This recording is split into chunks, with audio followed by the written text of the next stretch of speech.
Arne, it looked a very comfortable afternoon work for you. Is that how you saw it? Yeah, that's mostly because we scored an early goal. It's been a few times now that we played a home game that we conceded a goal in the start of the game. But I think today is the way you want to start the game. We were aggressive, dominant. For 85 minutes, they hardly have been on our half, I think. It is a counter-attack threat with the wingers they have and with Dijk. But we managed to control that so well because of the amount of work we've put in. Yeah, then in the end, of course, we're all a bit disappointed with conceding a corner, the first one this season. But for 85 minutes, it was almost a perfect performance against a team that goes to such a low block. That's not always easy then, but the way we did it for 85 minutes was really good.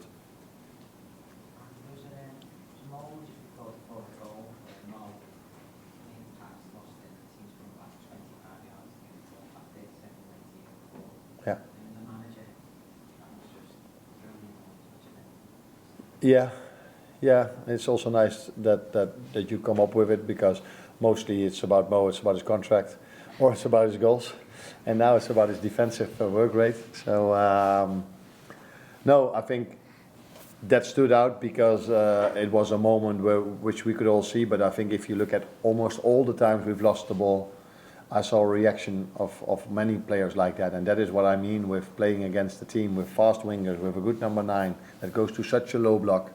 It's so difficult to control the counter-attack, and the only way to do so is what Mo did in this moment, and all the other players did in different moments. And yeah, that's why I was pleased with our performance today. Hi, Andy. I just want to ask you about Szoboszlai. At the start of the season, he was only having 1-2 shots per game. In the last 3 or 4 games, he's been having 5, 6, 7 shots per game. Is that something you said? Have you literally said to him, take more shots? I think that's the development the team is in, because when we played Brentford, we had 37 shots, a record in the Premier League for an away team. So and then because he's involved in that team, he will probably take a few shots then as well. So it is us, the players behind the ball, bringing our attacking players even more in promising positions than we did in the beginning of the season. Then if you zoom in on Dom, I think in the beginning of the season he would have played that ball to Mo, which was for most of the time a very good choice, because Mo can definitely score a goal as well. And now he decided to go for himself and scored the goal himself. So yeah, nice for him, because he's, in my opinion, he's a bit underestimated. Not by me, but he doesn't always get the credits for the fact that he's very important for this team, because his work rate is unbelievable. He just keeps on running with the highest intensity, and that is so important for a team that wants to compete for something.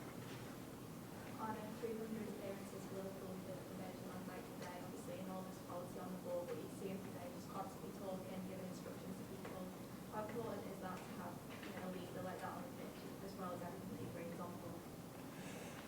Yeah, if I have to make a list what Virgil brings to this team, then we can just go to the next press conference on Tuesday evening against PSV, because he brings so many positives to this team. Bringing the ball out from the back, defending, his composure is the right word.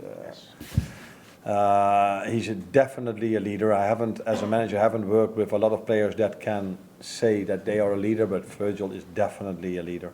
He's always, not only on the pitch, but also on the training ground. The moment we start the training, he's the loudest one and always leads by example. So, yeah, he's having a fantastic season, but I think he's already having 7, 8 fantastic seasons over here.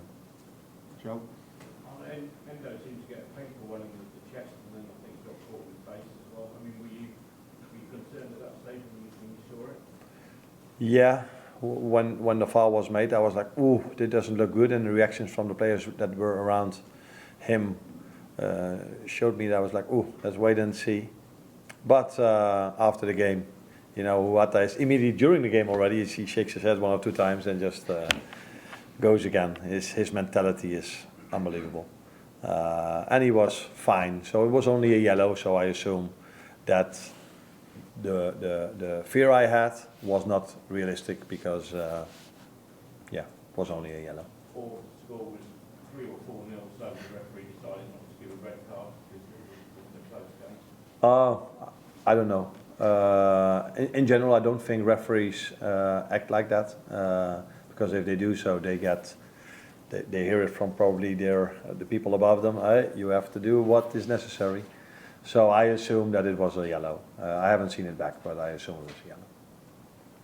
Matt? Arne, there's something about what you said yesterday that your father was a fan.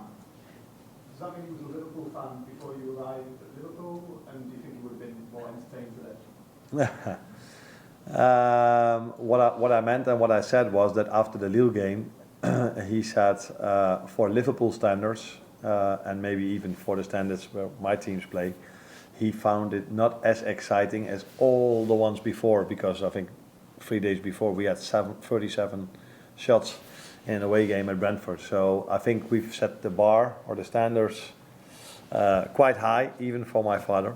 For him to say maybe the Lille game wasn't as exciting as all the other games I've seen from Liverpool and from my former clubs.